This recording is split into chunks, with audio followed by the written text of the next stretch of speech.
misalnya sebagai klien atau do you say patient atau klien? Kliennya sebagai klien gitu datang. Jadi prosesnya gimana nih? Tadi udah disampaikan bahwa untuk holistic aromaterapi ini bukan alternatif ya, ini complementary untuk menunjang treatment yang sudah dilakukan di luar di sana sama dokter atau apa. Nah terus prosesnya gimana? Saya datang ke Mbak Rina, terus apa yang terjadi? Ya datang ke saya, terus sesi pertama biasanya konsultasi. Konsultasi itu antara 45 menit sampai 1 jam. Di situ saya akan bertanya dengan kliennya itu background dari kesehatan mereka, apa yang pengobatan apa yang udah pernah dijalanin, penyakit apa yang udah pernah mereka alami, stres backgroundnya mereka, stres triggernya mereka, pola makan mereka sehari-hari, karena dari pola makan terkadang sudah terlihat bahwa oh kesini kenapa begini gitu loh. Setelah itu biasanya terakhir saya akan tanya mereka punya goal tertentu nggak dari terapi ini, tujuan mereka tuh apa yang membawa mereka ke sini gitu loh. Okay. Terus abis itu setelah konsultasi saya akan membuat treatment plan. Di dalam treatment plan itu yang nantinya akan saya email ke kliennya, di situ berisi rekomendasi saya untuk terapinya. Pastinya kalau holistic aromaterapi itu pasti ada masasnya, karena itu one on one terapi, and the touch is another element juga gitu loh.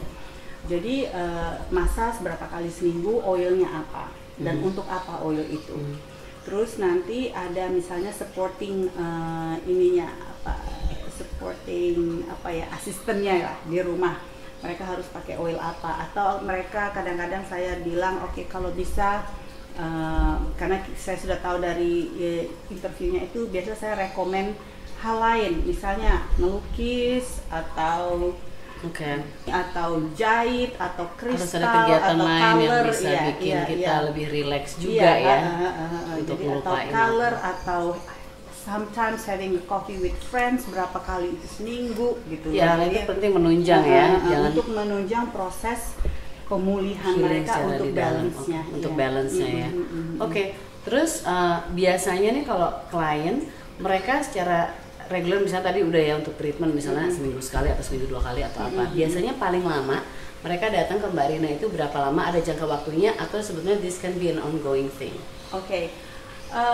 Tergantung sih. Memang kalau kita jawab tergantung tuh kan kesannya memang ngambang banget ya gitu loh. Setiap problem ya, apakah itu problem kesehatan fisik atau yang lain gitu, ada yang temporary, ada yang ongoing. Tapi kalau core terapinya itu biasanya disesuaikan dengan respon dari orang ini sendiri terhadap treatment itu, terhadap terapi itu.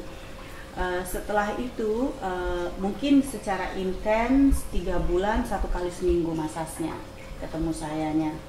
Nanti kita kurangin, akhirnya mungkin saya akan advise ke mereka, oke, you just come whenever you need this getaway gitu loh. Dan badan juga pasti ngasih tahu juga ya kalau banyak orang merasa gimana kalau saya ketagihan, kan? Sebenarnya ketagihan itu memang kalau kita ngomongin ketagihan selalu dampaknya tidak baik gitu loh. Tapi kalau saya pikir selama dampaknya itu baik untuk orang ini, lebih membuat dia lebih baik, lebih sehat secara well-being, secara wellness, itu juga menunjang apa yang harus dia kerjakan. Karena kan kita tuh memakai badan kita itu setiap hari. Walaupun misalnya bernafas, kita bernafas setiap hari nggak pernah berhenti. Itu kan paru-parunya bekerja terus, kita nggak rasa aja. Gitu. Klien-klien itu biasa saya juga saya tidak mengajarkan, tidak dengan maksud menggurui atau apa, tapi saya lebih membantu mereka untuk mendengarkan diri mereka sendiri. Lebih sensitif terhadap tubuh sendiri lebih sensitif terhadap tubuh sendiri. Karena kalau dengerin orang lain udah tiap hari kita kerjain. Dan the last thing you will do is listening to yourself. Gitu. Karena itu bisa excuse-nya banyak. Gitu. Oke, jadi kita harus lebih in tune dengan kebutuhan badan jadi kita lebih sendiri. Mindful. Jadi kita bisa dari Mbak Rina bisa belajar itu juga ya, karena maksudnya kan nggak semua orang juga bisa. We think we can, tapi pas kita melakukan itu kita juga sendiri badan gue rasanya apa sih yang harus